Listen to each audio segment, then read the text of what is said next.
I'm Karen. And I'm Kendall. And we're the Hills. And we're just having a car talk about what we talk about when we're in the car. Yeah. And in this video, I want to talk about grief. Because recently, you lost, your daughter had a tragic accident. And, a lot of people always ask me how you're doing. And I kind of want to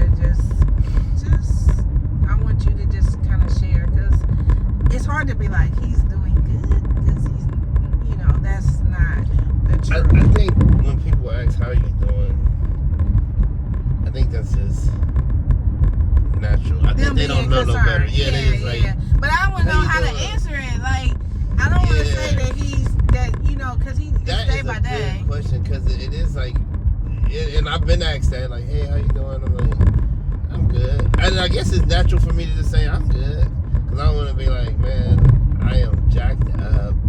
My daughter's gone. Because I don't even know if people really want to hear that, and it doesn't matter. Yeah. People really don't want to hear the truth. I think a lot of them already know you're gonna say I'm good. Yeah, they ain't ready for you to. Yeah, they ain't ready for you to tell them. Like, today was a rough day. This is this, because they don't have no answers for that. They don't have no. If I tell you how I'm really feeling. So what's the best? What do you think? You just want? It's okay for you to be like, how are you doing? Yeah, just be like he has good days. He has bad days. Not bad days. Just like he's moving on. He's progressing. So I guess. I always want to talk about. Shout out to Pastor Tyus, who we both did life coaching with him, and I went a long time ago, but you went here recently. But you said that he said that like he would show me how to balance like your life out, like your job, your family, like how to like make sure that each one of those areas, spiritual life, emotional life, how they all, you gotta work on all of these different components of your life, so that when something tragic hits you, that you ain't like, it don't throw you all off. So I do think like when you lost your first wife, the balance of your life wasn't all together. So that when that tragedy, because I was off balance. so everything else, me period. Right. As a person, I was just way off balance. So everything was just thrown off when that happened. And the loss of my daughter, I guess I could say, like, because of the loss of my wife, I already knew how to grieve. I already knew the process. I already knew like how it goes, like how you just burst out crying out of nowhere, how you just, somebody be like, hey, how are you? You just break down crying, or just different things. Let yourself be. And I just realized, like, when you grieving, everything else falls to the wayside. Like, you know what I'm saying? Grieving is first. Like, I don't want no extra drama, I don't want nobody else's problems. I don't want to hear too much more. I don't want to be involved in just let me, so I can get right, so I can be better, for real. Like, you have to be able to grieve in peace, basically. Like, you can't grieve in peace. Give me my space. Yeah, let me heal. Yeah, when I say space, because for me, I don't want to be alone. Like when somebody, like when my wife passed,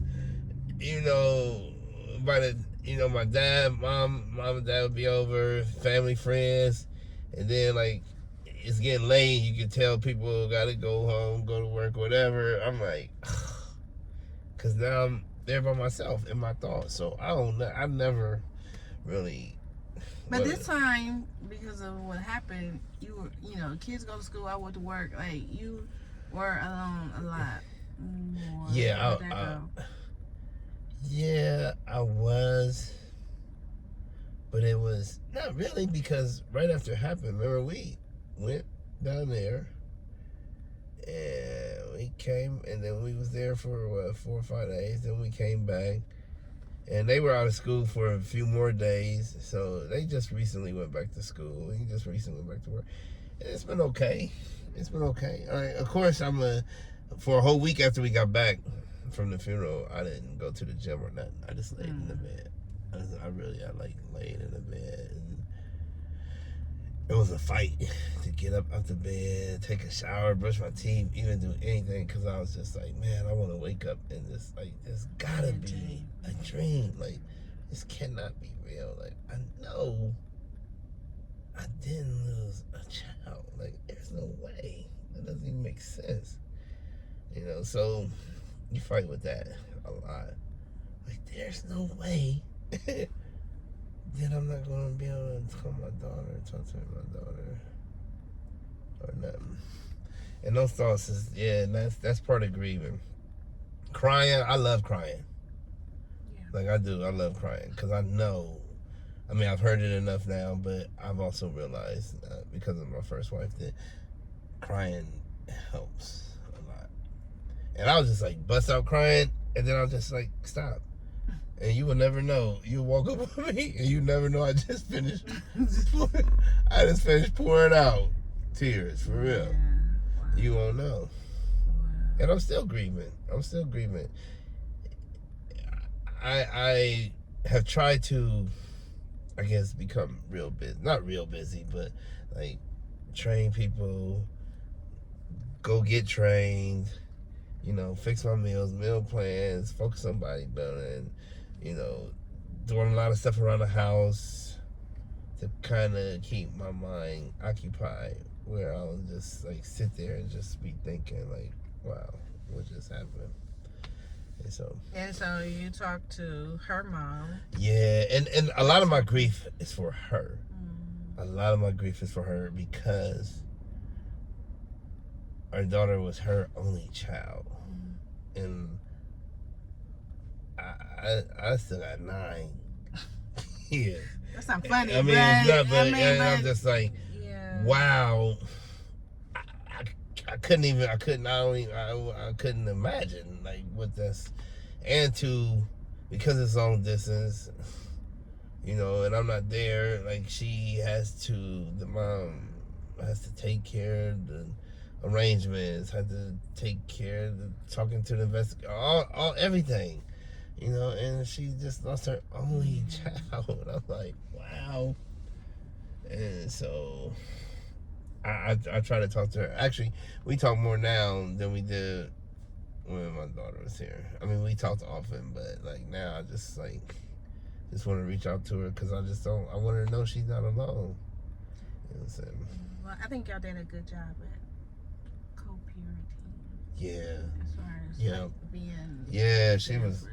Yeah. Because this ain't nothing. Even though she's gone, like, this is a forever process. Yeah, it is forever. Like, just because she's not here, that doesn't mean. Yeah, exactly. You know, she got a daughter. You know, we got a grandbaby still. So, yeah, and I'm so thankful. I'm so thankful to God that she still has a granddaughter, our granddaughter. You know, like, she gets to see her, because I couldn't even fathom that.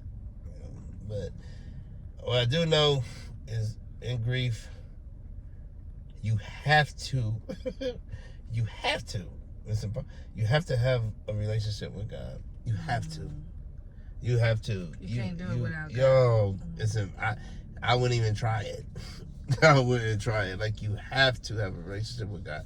You have to know how to pray. You have to know when to pray, because what else is going to get you through it? What else is going to get you through it? And and what you have to focus on is, I know where my daughter went. If I want to see her again, I need to stay straight. I need to, you know what I'm saying? I'll see her again. And that's what, that's what I'm building on. So you like, I gotta stay with. Yeah, stay focused. Stay focused. For real. Yeah. Because she ain't coming back here, so only way I'm gonna see her again is go there. So that's what helps me, like, grieve too. Like, when I get sad and depressed, just down the dumps, feeling crazy. I just started. You have to immediately think about positive stuff, all the positive. Like, wow, we did get 23 years. Wow, we did have a granddaughter. Wow, she was smart. Wow, she was beautiful. You know. I think it was amazing how like you had like 9 kids. You and Angie, y'all had 9 kids, and they all you raised them all together. Yeah. Like Even though they're she very was close, and even though she was far away, the kids they kept, they stayed. different. No, they didn't. And I made sure, and Angie definitely made sure that they always seen each other. She went to all the summer trips with us, out of the Alabama trips. She came for Christmas, she came for Thanksgiving, all the Christmas, her birthday, my birthday, whatever it was. She was. I mean, yeah. And if you see the video of at her service, it's just all the kids, her and her siblings. I know when we had to go, when we found out that she passed away, we had to, of course we're going to have to go to wherever the arrangements was. I was thinking, like, is everybody going? Like, how, like, I mean, there was no question. Like, it wasn't no question, yeah. Like, what you mean I ain't going? Of course, even my son jumped in, was like, exactly. I'm going too. I'm like, Lord, like, and he provided. God provided. Like, we got to get 12 people across the country in a matter of days. Yeah, hotel, cars, rental cars. And I at that point, and I wasn't working, so I had to take off work. So I was like one of the kids. Yeah, come on, we got your ticket too. And God made a way. Yeah, he did make a way. Provided. Shout out to all the people who supported the journey, and it happened, and we came back and still had stuff. Cars, bills were still paid. Yeah. Like, it was like a flash, and we drove to Chicago. We took the Amtrak train. That was it. Yeah, 14 because my sister, her kids. Yeah, we took the Amtrak train, and it was besides what we was going down there for, it was a vacation. It was a good trip. Yeah, all the brothers. That's the last. Matter of fact, they probably can't remember the last time they all was together. Somewhere, you know what I'm saying? All together. It was a good trip. It was going to see their sister, but they supported. Yeah, you know what I'm saying? It was. They supported. God provided. He provided. Man. And so shout out to, like I said, just this whole everybody that reached out with prayers, that sent gift cards, financially. My church, wow, that's one of the subjects we need to talk about, is having a church home. How having important a supportive church, like, yeah, because you're not ready for times. Like, I know, like, we do talk about, like, like with the COVID, a lot of people went home and watching church from home, and just like, I don't feel like going. And that's all good till tragedy hits your life and you need the church. Like, shout out to people who just go back to church. Go back, fine, because you have your family and they're there to help you, but you have your church family who can support you when when life gets a little sticky, and they're there, and they're more than happy to. Like, it's not like a question. Like, this is why we're here. Yeah, like, this is what we're here for. I mean, you make a lot of investment. Like, you with the choir, you help with the kids, and like when it was time for them to show you love and support, like not just them supporting you, but just the prayers. Yeah, like I even had like one of the members of the worship team. Like, we got on a 3-way call, and it's like Walt. I just had him call. Well, actually, we called my daughter's mom, and he just prayed for her over the phone. And it had both of us in tears. Matter of fact, I was right here. I was right out here outside the salon, and he prayed for it. And I was just like, it was powerful. And then I think that next day, I had talked to her, and like she was just saying like how at peace she was, and she was like naming some of the subjects that he had prayed for her the day before, and I'm like, that prayer is powerful. Wow. Powerful, like, man. When somebody can speak on your life, yeah, don't know when you somebody from don't Adam. even know you, Don't and know you from wait, she Adam. way down there, and he was genuinely like, please call us. I got something to tell Yeah, her. like, please call. Yeah, he just, and when you meet people like that, you like, man, wow, this is cool. Because the prophetic. Because I done ran into a lot of other kind of people. And I'm like, these are the kind of people I want to hang with right here. He's right here. This one's right here. For real. I remember one of the members of the worship team was like, are you ever like not happy or ever in bad mood? I was like, yeah, I was for 25 years. Yeah, so no, not no more. Yeah, I'm happy now. Like, no, I've been unhappy, miserable. Not because just the situation I put myself in. Yeah, just like unhappy with myself for like 20 something years. And so now I'm like ecstatic with myself. Real. I'm excited. I'm pumped up. Yeah. And I got a good partner too. I'm like, man, this is I'm happy. Yeah, this is on. Yeah. I mean, it's good to be with somebody that you genuinely happy to see. Yeah. You know, because I mean, not just when you grow, I grow, but because I want the best for you, and I want you to be happy. Because when you're happy, the kids are happy. You know, the other happy, everybody happy. It's good to be with somebody who you see like God using and God moving through. Even when tragedy hits your life, I'm like, okay, at this point, you lost a wife, you lost a daughter. Like, I'm like, you know what? I was like, my problems ain't even that deep. Yeah. You know what I mean? They ain't even that deep. So, you know, if he can, if he can go through all this and still say, you know, God is still God, I'm like, you know what? That turned my situation around, because I was feeling sorry for myself, and you know, but then when that happened, I was like, you know, like God is still God, and if you can keep your head up and go to church and praise and worship and all of that. I was like, well, if he can do all that, and I feel like the two losses that you had were like most people will never experience those type of losses. So for you to like get up and laugh and smile, like, I'm like, okay, I got work to do. I could do, you know, the things I'm dealing with. I'm glad I taught you something. Yeah, you did too. For me, I'm glad of that. But I knew I had to get up and keep going, or I would have like fell all the way down. Like I knew think that. a lot of people was concerned yeah, because of, you know, my past. Your past, like, and I could have easy, and I had all kind of excuses to go back.